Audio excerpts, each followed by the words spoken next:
मुते मां तस्मै देवाय हविषा विधेम जाहा फली नीर्जाः अफलाः अवुक्पाजाश्च पुष्पिणीः बृहस्पति प्रसूतास्तानो मुञ्चन्त्व भुवसः पुगिबलेषु शङ्करश्च महागणपते नमः मुखवासार्थे पुगिबलताम्बूलस्य एकतन्त्रेण हिरण्यदक्षिणान् समर्पयामि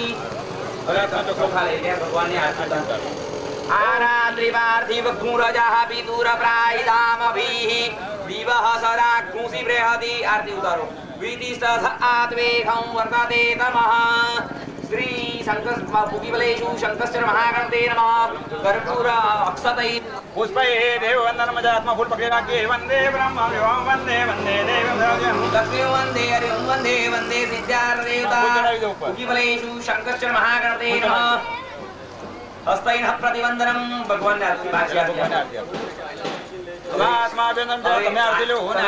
आयुरारोग्यार्थं स्वात्माभिवन्दनं हृदय भौतिको मनःशुद्धिसहित हृदय भौतिको लम्म चक्षुर्भौति निर्मलम् आत्मा फूल पकड़ा को हस्त प्रक्षालनम मंत्रं तामरं दिव्यं समादस्य केतनार्कितं मंत्र पुष्पाञ्जलिं ओम गणानां त्वा गणपतिको अवामहे प्रियाणां त्वा प्रियपतिको अवामहे निधीनां त्वा निधिपतिको अवामहे वसोम आहजासि कृतं आत्मजासि कृतं जनेन जगमय जन्मदेव गणपतिभ्यो सवो नमो नमो व्रातेभ्यो व्रातपतिभ्यो सवो नमो नमो ग्रसेभ्यो ग्रसपतिभ्यो सवो नमो नमो विरूपेभ्यो विश्वरूपेभ्यो सवो नमः जगनेन जगमय जन्मदेवास्तानि धर्माणि प्रथमान्या सन्ति नाकं विमानः सजन्त्रयत्व पूर्वे साध्याः सन्ति देवाः एकदन्तं सर्वोपरितं गजकर्णधारं ध्यायामि नानां वेदं प्रकारे सम्भोजितं शक्तियुतं परितं ॐ भूलेषु पुगिबलेषु शंकरश्च महागणपते नमः प्रार्थये હવે આ તૈયારી છે આપણે તપાસ કરીને આવે તો ખ્યાલ આવે આપણે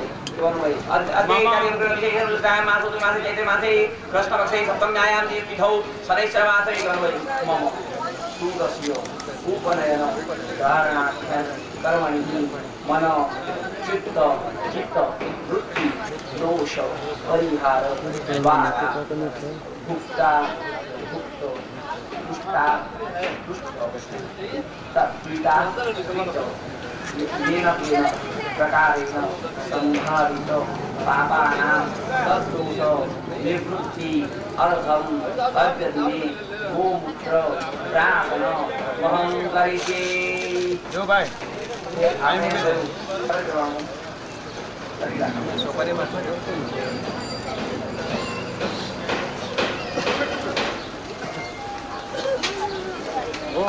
गोत्रोच्चार गोत्रस्गार्गसगोत्रोत्पन्नोऽहं शुक्लयजुर्वेदान्तर्गत त्रिपुरान्तमाध्यात्म्यशाखाध्यान्यं प्रसन्न श्रवण सेवा संघ की ओर से मैं सिद्धार्थम सागर परिवार की ओर से गुरुदेव को नतमस्तक होते हुए कार्य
मैं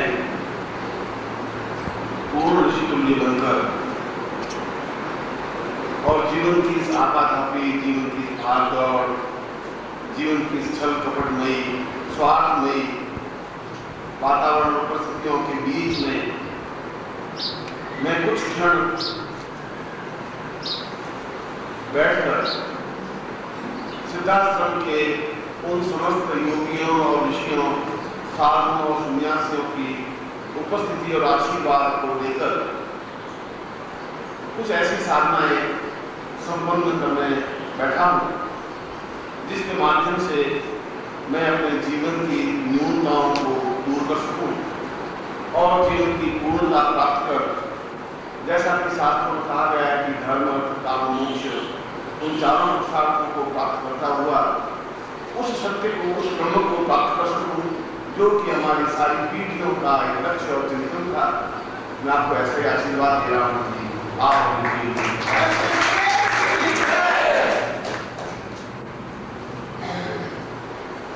इस पर कोई दो राय नहीं कि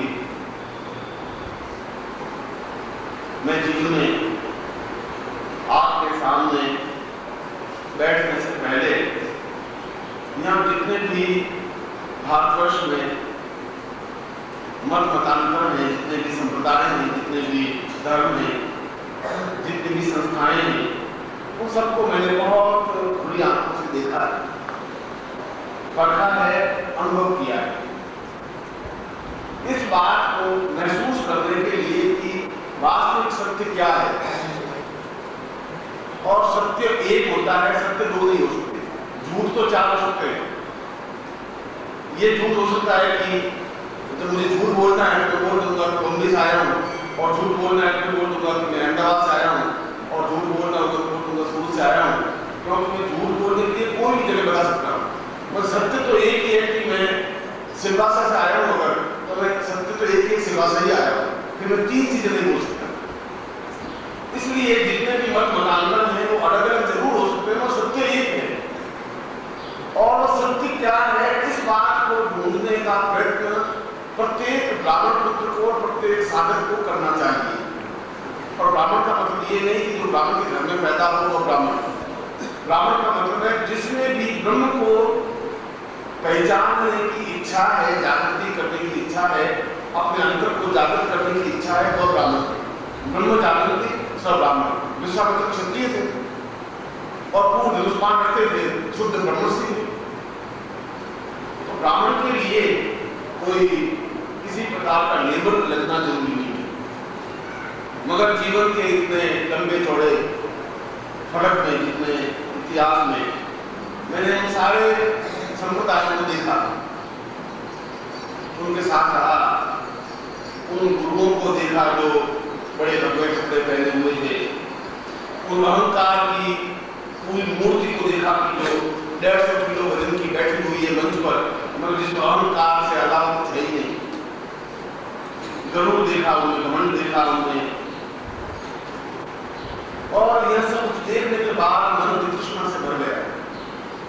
इसलिए वितृष्णा से भर गया कि ये केवल दुकानें बना दी गई जहां कुछ है नहीं, और वे केवल किसी एक चीज को पकड़ करके और पूर्णता होने का दावा करते हैं। कोई वैद्य, हमारे राजस्थान में कहावत है कि सूंठ का टुकड़ा लेने से वैद्य नहीं बन सकता। यदि कोई अपनी चीज में सूंठ रख दे, काली मिर्च रख दे, काली मिर्च रख दे, और फिर वो वैद्य बने कि तुम्हारे टाइफाइड है तो काली मिर्च दे, बुखार है तो काली मिर्च, सिर दर्द है तो काली मिर्च, जो भी गड़बड़ है कहते हैं कि बस इस लिटरेचर के अलावा तुझे पढ़ना नहीं है। बस वो गीता का जो भाष्य है, जो गाथा का बस वो पढ़ो, इसके अलावा कुछ नहीं। दूसरा ग्रंथ नहीं पढ़ सकते, रामायण नहीं पढ़ सकते, उपनिषद नहीं पढ़ सकते, कुछ नहीं पढ़ सकते, केवल यही पढ़ना है। इसके अलावा पढ़ो तो महान से निकल जाओ। ठीक है, इससे क्या मकसद है? क्यों नहीं पढ़ेंगे? हम जीवन में आए, हम जीवन में जब सत्य को उद्घाटन करने के लिए सब देखेंगे, और नहीं ऐसा तो कुछ नहीं। यह केवल वैसी बात है कि यदि ये दूसरा को लिटरेचर पढ़ गया और सत्य के निकट पहुंच गया तो हमारी आजीविका बंद हो जाएगी। ये उनको डर, और इस डर की वजह से उन्होंने उनको खदेड़ कर बिठा। आज मेरे दोस्तों से बातचीत हो रही थी, अभी इसलिए मैं चर्चा कर रहा हूँ, तो इससे पहले बोला, उसने कहा कि मैं गुरुजी आपके पास आने से पहले तो 20 मतांतरों के पास गया। मैं गणेश गुरुदास में भी गया, मैं 8 वाले महाराज वाले में भी गया, मैं और दूसरे हरिद्वार के जो सारे वहाँ भी गया, जो घाटी मंदिर के पास सब जगह गया। कहीं तो साल रहा, कहीं तो 2 साल रहा, कहीं तो 1.5 साल रहा, और उन सबको देखा पड़ता।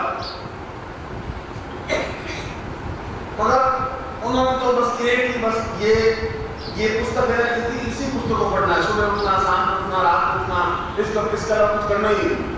दूसरा कड़ी नहीं पढ़ोगे, दूसरा इतिहास नहीं पढ़ोगे, दूसरा मंत्र नहीं पढ़ोगे, गायत्री मंत्र नहीं, वेद मंत्र नहीं, कुछ नहीं, बस यही पढ़ो। ऐसा क्यों पढ़ेंगे? मैं तो अपने शिष्यों को ऐसा नहीं कहता तुम दूसरा नहीं पढ़ो, तुम कुछ भी पढ़ सकते हो, तुम कुछ भी धर्म को दे सकते हो, तो सारी चीजों को देखिए अपने आप में, बिल्कुल आपत्ति नहीं।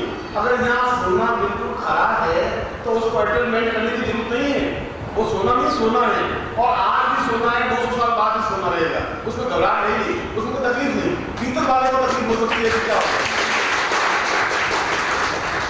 वो ये कह सकता है कि दूसरे पास मत जाओ, दूसरों को मिलो मत, और यहाँ पर इतने कर लो या कंठी पहन लो या ये भगवान मान, क्या गाय के मान लाइव रेजोन कर देंगे, बहुत हम गाय के मान, क्या जरूरत क्या है? हम अगर मुक्त होना चाहते हैं फिर ये बंधन और काय की जरूरत है, क्यों जरूरत है? हमारी दृष्टि स्पष्ट होनी चाहिए। मैं उसकी कोई आलोचना नहीं कर रहा, मैं तो केवल ये कह रहा हूं कि गलत को मैं गलत कहूंगा ही, यहाँ पर भी हद है, जो गलत है वो गलत। मैं तो कह रहा हूँ आप, मैं तो प्रवीण जी से कह रहा हूँ बहुत अच्छा किया, तुम सब को देखा, वो गलत नहीं किया। मैं तो आप कह रहा हूँ आपको भी इच्छा होगा तो देखने के बाद में आपको निर्णय पहुंच पाएगा हकीकत क्या है। कुछ संप्रदाय वाला कहते हैं कि ये जो कृष्ण है ये कृष्ण नहीं है, ये कृष्ण नहीं है, ये कृष्ण तो बिल्कुल नकली है, वो कृष्ण गोलोक वाले वाला है, आंख में मंदिर के ऊपर, बस वो असली कृष्ण है, वो असली कृष्ण है। तो ये क्या है? और ये अगर नकली कृष्ण है तो कृष्ण को 2 बार होने की जरूरत क्या नहीं हो। मैं कह रहा हूँ कि वे जो कुछ कर रहे हैं भगवान का नाम लेकर अच्छा कर रहे हैं, इसमें कोई उनके प्रति कोई मनोमालिन्य नहीं है। मेरे मतलब तो उनके प्रति अत्यधिक रेस्पेक्ट है, जरूर से ज्यादा आदर सम्मान। मैं उस न्यूनता की वजह से नहीं कहता हूँ, शुद्धता की वजह से नहीं कह रहा। सद्गुरुदेव डॉक्टर नारायण दत्त श्रीमाली जी के दुर्लभ वीडियोस, पुस्तक, पत्रिका एवं साधना की निःशुल्क दीक्षा प्राप्त करने के लिए नीचे लिखे हुए नंबर पर वीरल पटेल जी को व्हाट्सएप पे अपना नाम और अपने शहर का नाम लिखकर भेजें। धन्यवाद।